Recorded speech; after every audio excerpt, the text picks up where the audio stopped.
मेरे प्यारे दोस्तों, आप सबका मेरे चैनल स्टोरी लवर्स में स्वागत है।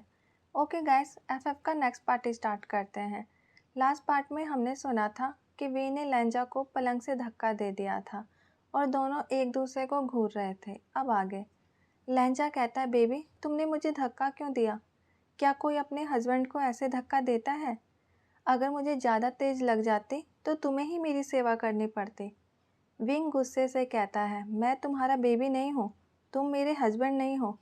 तुमने मेरे साथ क्या गलत किया? मेरे कपड़े कैसे चेंज हुए? और तुम मुझे यहाँ क्यों लाए हो? मुझे जाने दो, मैंने कहा था ना मैं किसी को नहीं बताऊँगा कि तुम खूनी हो। तुमने किसी मासूम का खून किया है। लहंजा कहता है, बेबी पहले तुम रेडी हो जाओ, फिर हम आराम से बात करते हैं, फिर मैं तुम्हें सब कुछ बताऊँगा। विंग कहता है, जैसे मैं तुम्हारी बात मानूंगा। अगर तुमने मुझे जाने नहीं दिया तो मैं तुम्हारी कंप्लेन पुलिस से कर दूंगा। लहंजा कहता है, अगर तुम कंप्लेन करना चाहते हो तो आराम से करो, मुझे कोई दिक्कत नहीं है।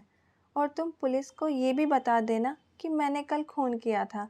लेकिन मैं एक बात तुम्हें बताना चाहता हूँ, इसका कोई फ़ायदा नहीं होगा। इसलिए मैं जो कह रहा हूँ तुम उसे प्यार से मान लो, इसमें तुम्हारा ही फ़ायदा है। नहीं तो मैं क्या क्या कर सकता हूँ इसका अंदाज़ा तुम लगा भी नहीं सकते।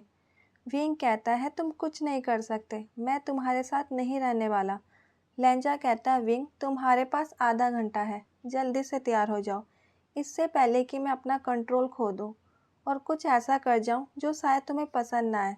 ऐसा कह के लहंजा रूम से बाहर जाने लगता है।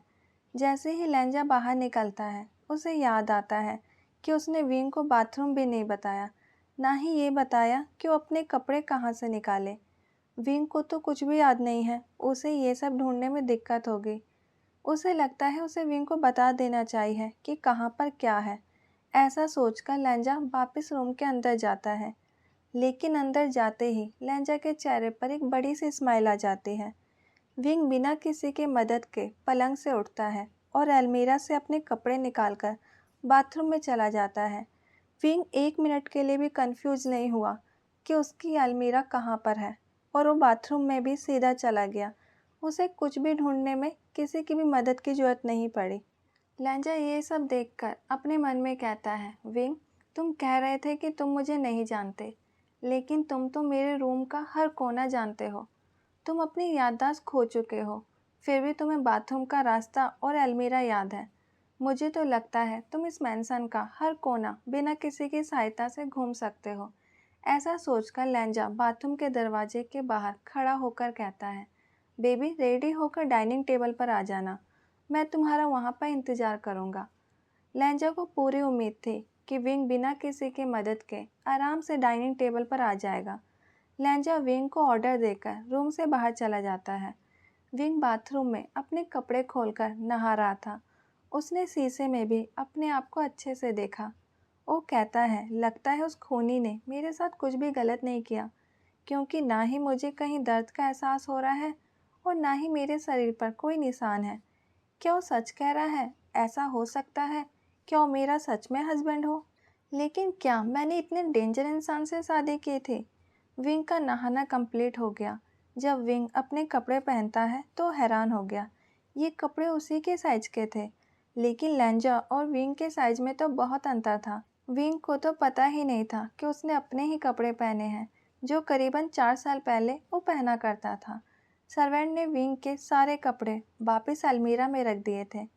विंग ने कुछ समय सोचा, फिर उसने इस बात को इग्नोर करते हुए तैयार होना शुरू कर दिया।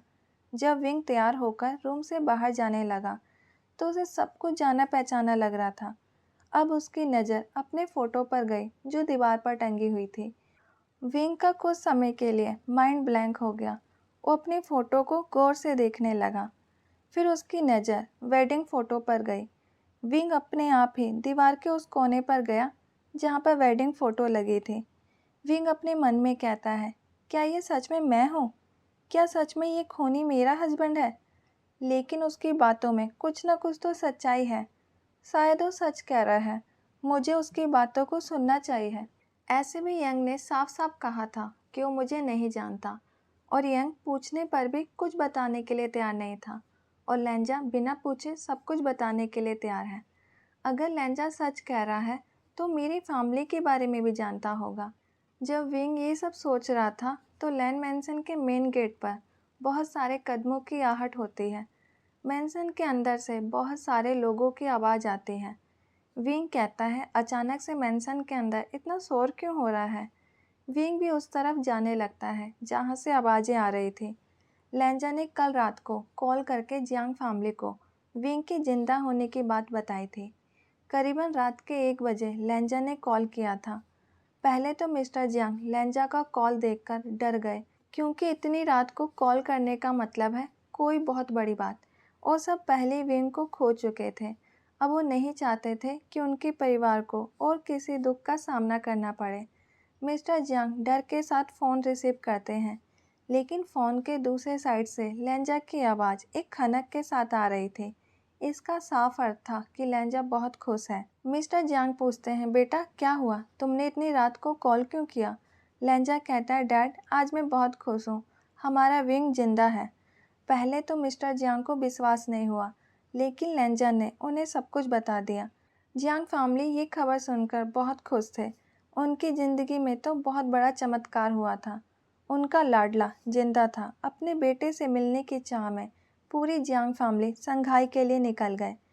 इस बार यानली भी अपने हस्बैंड और बच्चे के साथ विंग से मिलने जा रहे थे, क्योंकि वो भी अपने लाडले भाई को दोबारा देखना चाहते थे। विंग आवाज़ का पीछा करते हुए लिविंग रूम में पहुंच गया। वहां पर बहुत सारे व्यक्ति थे। विंग को वो सब जाने पहचाने लग रहे थे। लेंजा सबसे हंस के बात कर रहा था। अभी किसी ने भी विंग को आते हुए नहीं देखा था।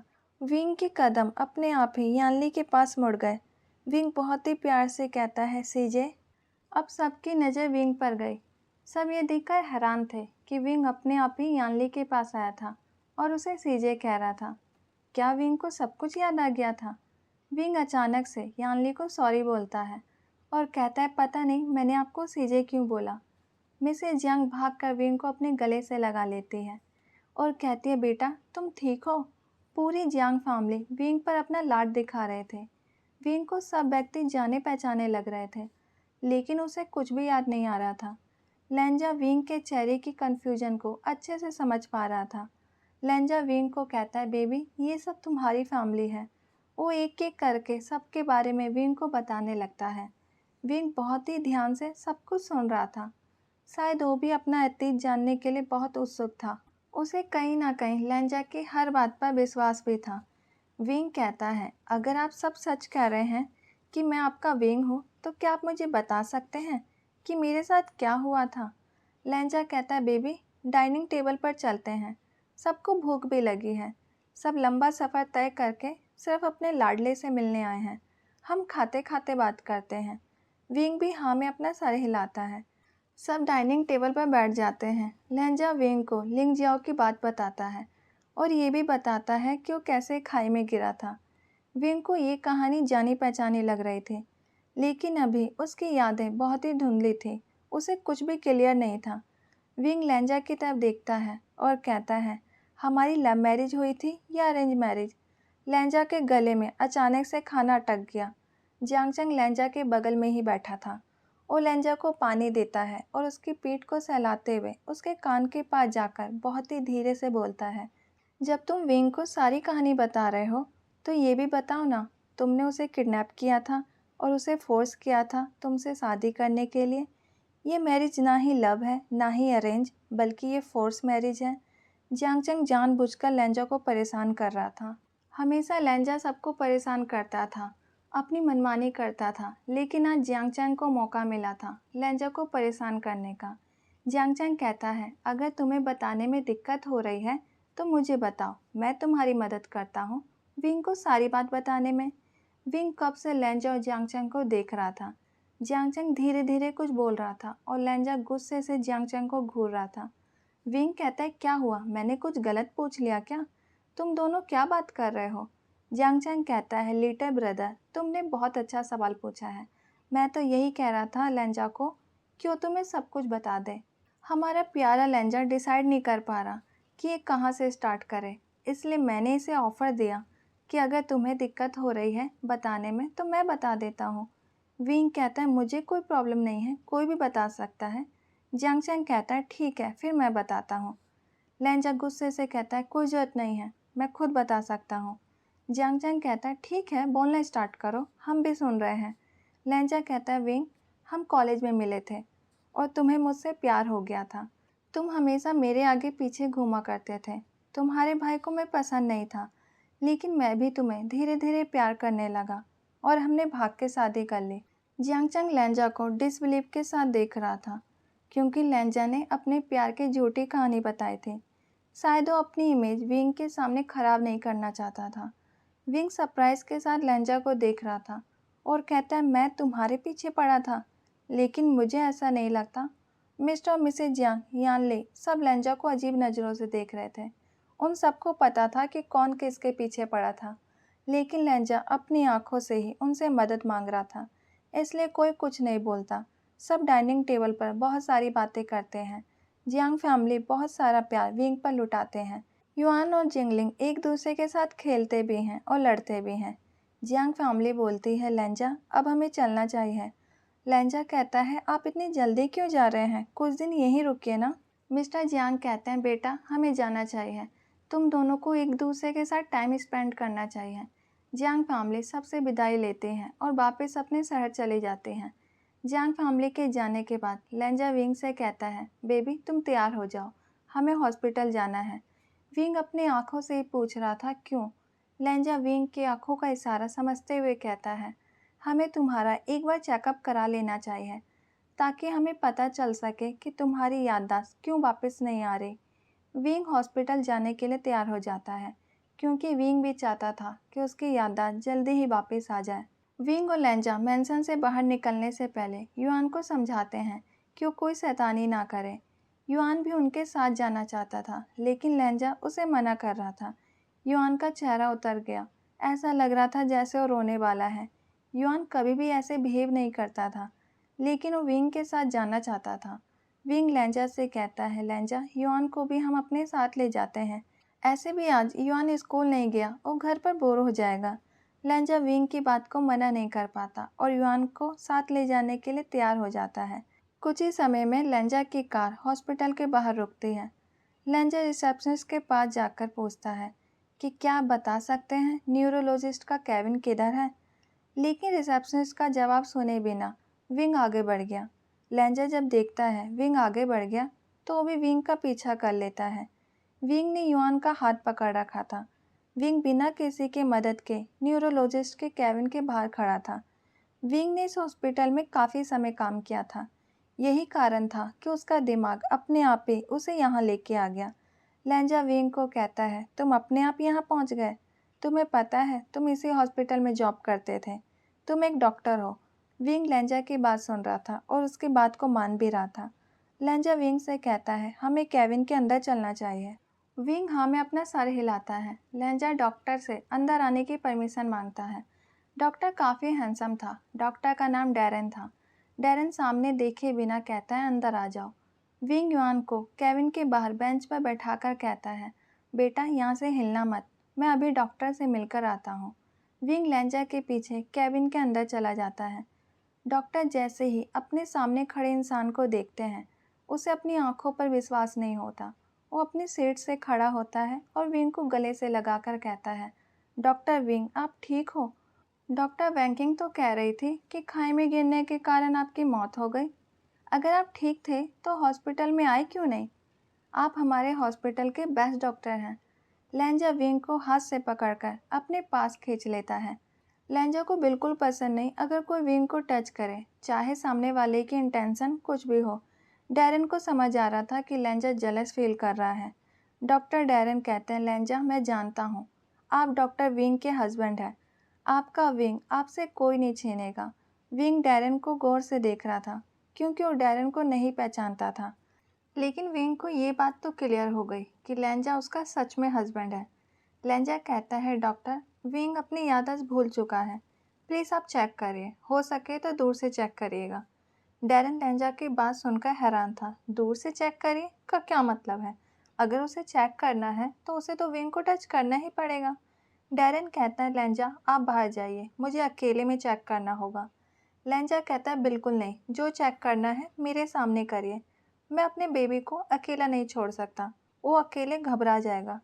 विंग लेंजा को देखता है और अपने मन में कहता है, ये कितना पॉसेसिव है। मैं अकेला घबरा जाऊंगा या ये मुझे अकेला छोड़ना ही नहीं चाहता। ये जेलस फील कर रहा है, लेकिन मुझे इसका जेलस होना अच्छा क्यों लग रहा है? और मैंने इतने डेंजर इंसान से प्यार किया। ये तो किसी का भी खून बहुत ही आराम से कर सकता है। फिर भी मैं इसके साथ सेफ महसूस क्यों करता हूँ? विंग डॉक्टर डैरेन से कहता है, आप मेरा चेकअप इनके सामने ही कर दीजिए, ये आपको डिस्टर्ब नहीं करेंगे। डैरेन विंग की बात को मान जाता है और विंग का चेकअप करने लगता है। उससे कुछ सवाल भी पूछने लगता है। चेकअप कंप्लीट होने के बाद डॉक्टर लेंजा विंग को बताते हुए कहता है, अभी तक विंग का जो भी इलाज हुआ वो बेस्ट था और मेडिसिन भी पहले वाली ही चलेगी।